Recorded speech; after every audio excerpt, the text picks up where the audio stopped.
ఇది మా నడిపి కోడలు ముగ్గు. ఇల్లు లోపల ఉంటుంది.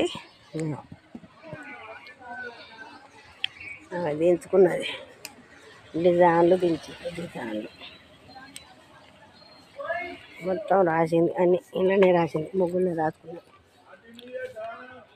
బావు అప్పనియారా కుమారు, రాత్రి చెప్పిన నీకు రాత్రే చెప్పిన, కానీ నీకు సోయిందో లేదో. రాత్రి చెప్పిన నీకు హ్యాపీ న్యూ ఇయర్ అని. Happy new year చెప్పుగా.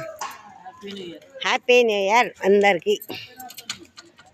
ఓకే, కొంచెం ఆయనకు తాగులు చల్లగా ఉన్నాయి కావచ్చు. ముగ్గుల పండుగలు కదా ఇవి, ముగ్గుల పండుగలు.